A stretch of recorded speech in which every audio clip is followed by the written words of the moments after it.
마지막으로 김소연 변호사입니다. 김 변호사는 학창시절에는 좌파 운동권에서 또 아스팔트 여전사로 박 대통령을 비난한 운동권 출신이지만 뒤늦게 박정희 대통령님의 위대함을 느끼고 행동하고 있습니다. 김문수 위원장님과 같은 행보가 기대되는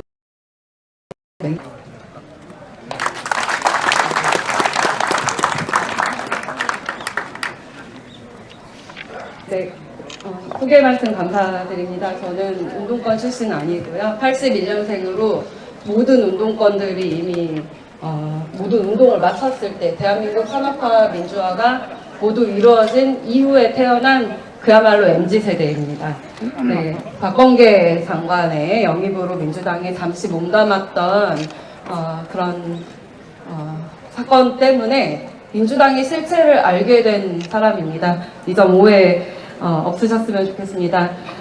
이 자리에 계신 정말 부러운 박정희 대통령님의 임자들께 존경과 감사를 드리며 앞으로도 건강하게 우리 후손들을 위해서 정말 건강하게 더 오래오래 사시기를 바라는 마음을 담아 추도사를 시작하겠습니다. 태어나 보니 잘 사는 나라이기에 당연한 줄 알았습니다. 2020년 겨울 함께 현충원 참배를 갔던 한 청년이 했던 말입니다. 당연한 줄 알았던 잘 사는 대한민국에 대해서 저는 크게 생각해 본 적이 없었던 세대입니다. 저는 부끄럽게도 그 청년의 말을 듣고 그제서야 역사의 결정적 순간들을 돌이켜보게 되었습니다. 그렇게 대한민국 역사의 한가운데를 탐닉해 봤을 때 그곳에 어디에나 대한민국 어디에나 대통령 박정희가 자리하고 계셨습니다. 왜 그렇게 광화문에 나오신 어르신들께서 눈에는 애절함과 눈물이 가득했는지, 다른 한편에서는 왜 그렇게 박정희 대통령님과 박근혜 대통령님의 명예를 훼손하려고 그리고 그 역사를 지우지 못해 안달이었는지 그제서야 극명해졌습니다. 그리고 한심했던 역사 인식에 사로잡혔던 과거의 스스로를 감당하는 것은 오롯이 제 몫이었습니다. 저희 세대에게 대통령 박정희에 대한 이미지는 악마 그 자체였습니다.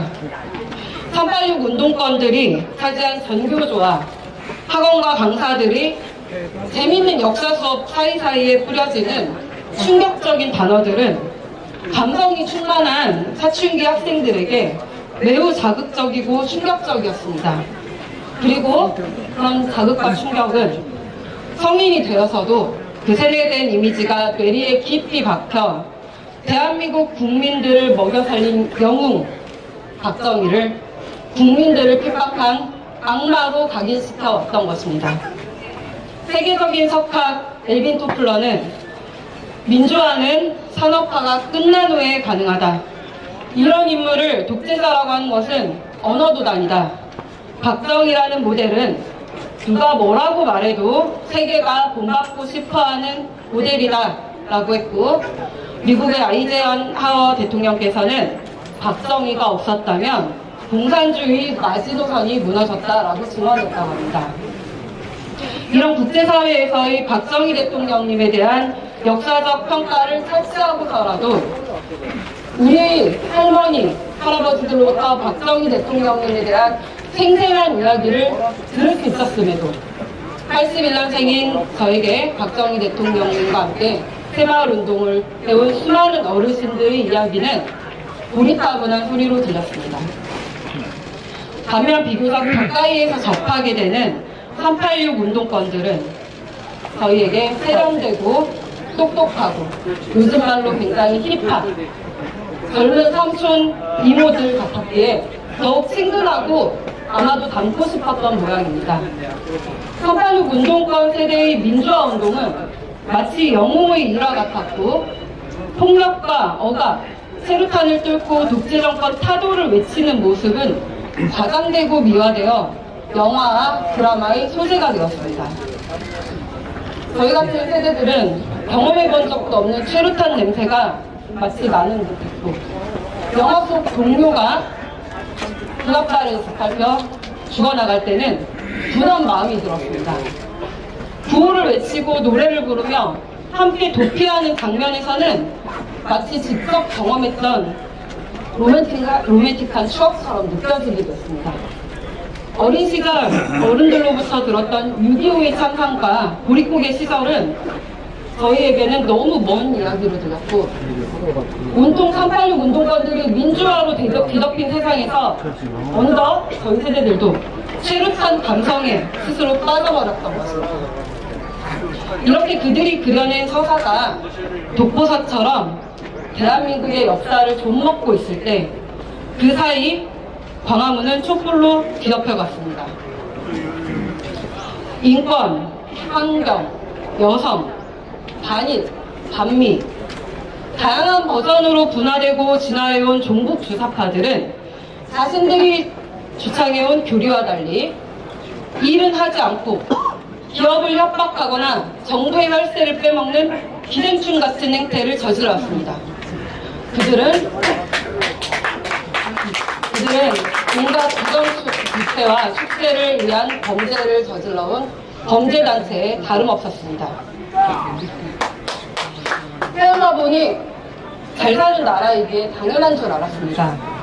재작년 현충원에서 만난 청년의 말처럼 어쩌면 저희 세대는 박정희 대통령님의 피를 깎는 노력으로 일궈낸 눈부신 산업화, 그리고 산업화를 기반으로 세계 어느 나라보다 빠르게 진행됐던 민주화가 모두 완료된 이후에 태어난 세대여서 아마도 지금 우리가 누리는 자유와 풍요로움이 당연한 줄 알았던 것 같습니다. 그런데 말입니다, 박정희 대통령님. 저희 세대는 핑계 같지만 어쩌면 겉으로 누리고 있는 자유와 풍요로움과 달리 정신적으로는 오히려 퇴보하고 피폐해진 삶을 살고 있는 것은 아닌지 자꾸만 속상하고 슬픈 생각이 듭니다. 20살 캠퍼스의 낭만과 최루탄의 향기에서 빠져나오지 못한 불행한 세대의 강한 보상심리가 저희 세대를 짓누르고 있습니다.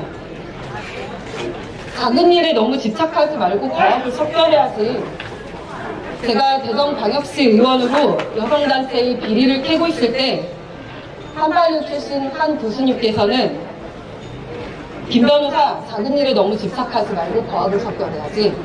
그 정도의 비리는 다들 저질러 라는 말씀을 하셨습니다. 민주당 박범계 측근들로부터 1억 원의 권리금, 불법 선거자금을 요구받고 법정의 양심으로서 이를 통과했을 때 한 선배 변호사께서는 김의원, 다들 그 정도는 주고 들어가. 김의원이 무능승차한 건 사실 아니야? 너무 작은 일로 상대에게 너무 큰 스트레스를 줬잖아 라면서 저를 가르쳤습니다. 모두 그동안 제가 존경해마지 않던 바로 그 삼촌, 멋있었던 이모, 그리고 언니, 오빠 세대분들이었습니다. 좀 지루하신가요? 아니시죠? 네. 이들은 그게 말이 되느냐 되묻고 법적으로 따박따박 따져드는 저에게 거학을 운운했고, 정치가 원래 그런 것이고 법이 맞는 아니라면서 오히려 저를 납득시키고 교육시키려고. 박정희 대통령님, 이런 일을 겪은 건 비단 저 한 명뿐이 아닙니다. 저희 세대는 사회 곳곳에서 선배로, 선임으로, 선생님으로, 직장 상사와 사수로 만나는 수많은 386 운동권들로부터 이런 불법과 부정을 낭만과 유연성, 융통성, 의리라는 이름으로 강요받아 왔습니다. 그리고 여전히 민노총이, 민주노총이 장악하고 있는 각 회사와 공직사회의 노동조합에서는 조직에서 빠져나갈 수 없도록 심리적 올가미를 쳐놓고 조직에 대한 의문을 조금도 품지 못하게 사실상 실시간 감시를 하고 있습니다. 이게 저희 세대들의 현실입니다. 박정희 대통령님의 43주기 추도식을 준비하면서 너무 영광스럽지만 제가 자격이 있는지 많이 고민했습니다. 그러면서 나름 공부를 하기 위해서 많은 분들의 추도사를 읽어봤습니다.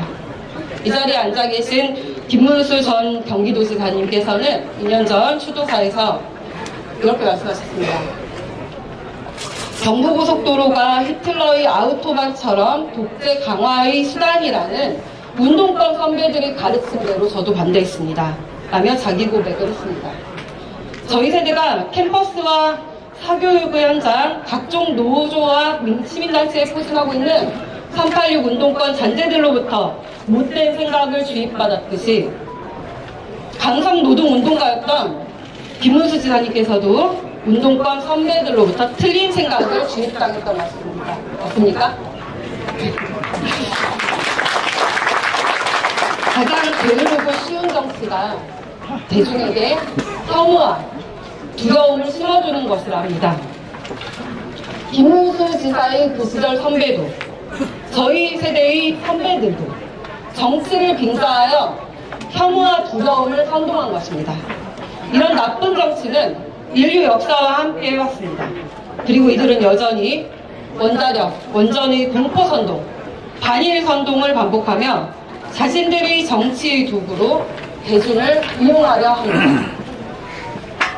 조금 더 하겠습니다. 그런데 제가 태어나기도 전인 1973년 전 국민의 과학화를 외치시며 과학관을 만드셨던 박정희 대통령님은 이들과 달랐습니다. 경부고속도로를 건설을 반대하며 들어눕는 자들 앞에서 배고픈 국민들과 함께 잘 살아보세를 외치시고 새마을운동을 하셨습니다. 공포선동과 혐오선동이라는 쉬운 정치를 뒤로하고 우리 국민들께 과학에 기반한 희망선동을 하셨습니다. 박정희 대통령님께서 원자력, 수력, 주력, 탈탄소 정책을 가장 먼저 하셨고 지금 이렇게 푸르른 대한민국 아름다운 산하를 우리에게 물려주신 산림녹화 사업과 시술을 하셨습니다. 서울에서 부산까지 이어진 국내 최초의 고속도로 양옆을 50m씩 남겨놓은 미래에 확장될 비틀까지 만들었다는 부분에서 소름이 돋았습니다. 저희 세대는 이를 잘 알지 못했습니다. 부강병이라는 기조로 경제를 우뚝 세우고 국민들의 식량 걱정을 없앴으며 최첨단 무기로 북핵의 위험을 차단하는 지금의 강군의 기틀을 만들 수 있는 게 우리한테 누구였는지 그야말로 가슴 벅찬 감동이고 지난 역사가 아닌 앞으로 한 발 더 도약할 수 있는 기회로 보였습니다. 반대로 가장 가난한 나라에서 고생을 했던 할머니 할아버지들께서 가장 부유한 나라가 된 이 시점에서 광화문에서 젊은이들의 손가락질을 받으면서 꿋꿋이 태극기를 흔드시는 이유를 알았을 때는 눈물이 앞을 가렸습니다.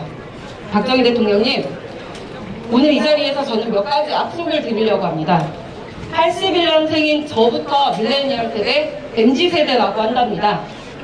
저는 MZ세대의 한 사람으로서 산업화와 민주화에 대한 공도 없고 책임도 없는 이미 자유롭고 풍요로운 대한민국에서 태어난 세대로서 저희 다음 세대에 절대로 공포와 혐오를 선동하며 나쁜 정치를 가르치는 일을 하지 않겠습니다. 선배 세대의 틀린 이념과 가스라이팅을 책임지고 끌어내겠습니다. 다음 세대에 우리 세대의 게으름과 무능함, 무식함을 포장하고 합리화하려 가르치려 하지 않겠습니다. 다음 세대에 우리 세대의 활동을 공치사하며 보상받으려 하지 않겠습니다. 정치권에서 고질적으로 반복해오는 지역과 세대의 이념 갈라치기 선동을 하지 않겠습니다. 막상 유신 세대로 불리는 김문수 지사님과 같은 분들은 박정희 대통령님의 큰 뜻을 뒤늦게 깨닫고 그 뜻을 이어나가고자 하는데 여전히 30년이 넘도록 20살 캠퍼스 낭만과 체류탄의 향기에 빠져 거기서 헤어나오지 못하는 불행한 세대인 우리 선배 386 운동권 일부는 정치권에 남아 사흘지난 이념 선동을 반복하고 있습니다. 저희 MZ세대가 이들을, 이 불쌍한 386들을 스스로의 굴레에서 자유롭게 빠져나오고 해방될 수 있도록 그리고 진정한 민주화를 이룰 수 있도록 노력하겠습니다. 마침내 동시대를 살아가는 모든 세대의 국민들과 함께 한강의 기적을 읽어낸 대한민국 국민으로서의 자부심과 자신감을 우리 후배들께 이야기하겠습니다. 대혼란의 국제사회에서 부국강병과 자주국방의 기조를 이어가고 자유대한민국을 공고히 하겠습니다. 박정희 대통령님께서 돌아섰듯 우리 국민들에게 희망을 선동하겠습니다. 다시금 우리 국민들이 새마을운동의 희망찬 설렘을 느낄 수 있는 그날이 오기를 바라며 MZ세대 대표 김소연이 할아버지 박정희 대통령님 영전에 구합니다. 2022년 10월 26일 변호사 김소연입니다.